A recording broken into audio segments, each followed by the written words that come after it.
Two old-timers, Max and Harry, spent their retirement debating exactly what the afterlife is like. They weren't sure. They would argue about it, go back and forth, until one day they finally made an agreement that whichever one of them passes on first would come back and tell the other exactly what the afterlife is like. What did you find? So Max passes away first, and Harry's waiting. He's waiting. He's waiting. And finally, one day, the phone rings in Harry's home. He picks up the phone, and he hears Max. And he says, "Max, where you been? What took you so long?" Max says, "Harry, don't worry about what took me so long. Bottom line is, we agreed I would come back and report about what the afterlife is like. Well, here I am. I get a good night's sleep. I wake up the next morning, eat a good breakfast, take a walk. After my walk, I take a nap. Before I know it, it's time for lunch. Lunch is delicious. It's filling. Following lunch, I take another stroll. I go down to the lake, take a swim, head back up, take a nap, eat dinner, take another walk, and I go back to sleep." Harry says, "Max, that sounds very relaxing and all that, but that's heaven?" Max says, "Heaven? I'm not in heaven. I'm in Montana. I'm a buffalo." Sometimes we go through life not realizing what an integral part of God's creation we are. We eat, we sleep, we work, we relax, and all these things are incredibly important. And even more important is that we don't lose focus on the fact that we must have a relationship with Avinu Shabashamayim, with our Father in heaven, the one who created all of us. We lose our focus.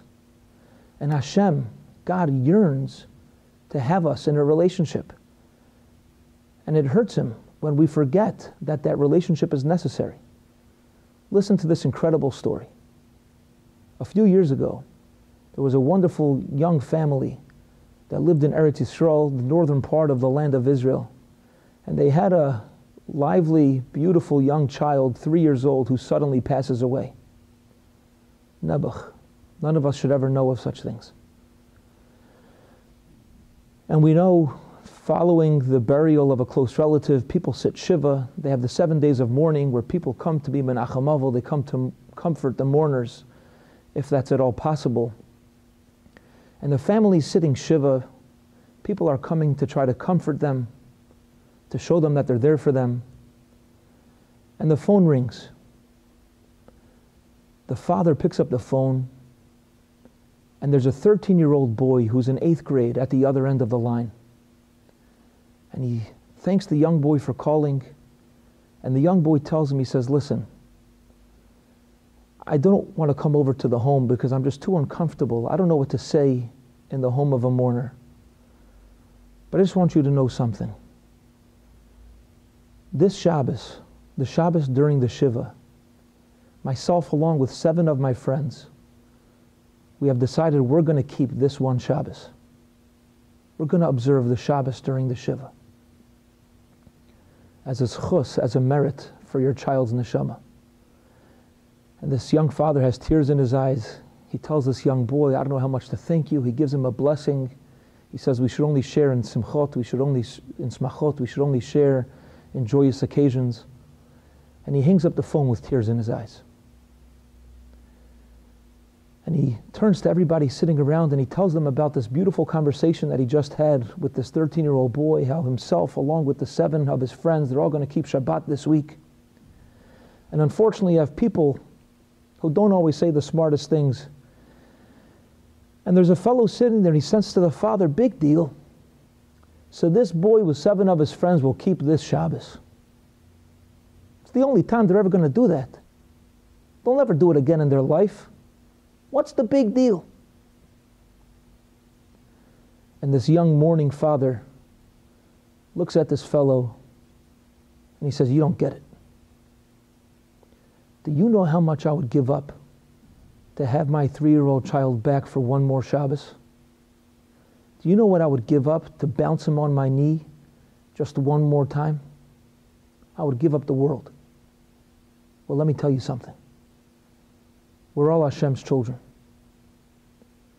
And Shabbos is a time where Hashem wants to spend time with the Jewish nation, with his children. And this Shabbos, Hashem is going to have 8 of his children for just one more day. How can you say that's meaningless? When I first heard this story from Rabbi Ephraim Shapiro, I choked up. It's an emotional story. And it's not an emotional story only because that Nebuch, we have a situation where a family lost a 3-year-old child. But it is also emotional because we have to realize what an integral part we are of God's creation and how much we mean to God's creation. Hashem doesn't just want us in this world to eat, sleep, work, and relax. Hashem wants to have a relationship with us. Hashem yearns to have a relationship with us. Hashem wants to bounce us on his knees, so to speak. Hashem wants to be connected to us. And we have to realize how important we are in Hashem's creation. We're not buffaloes in Montana. We're the children of God.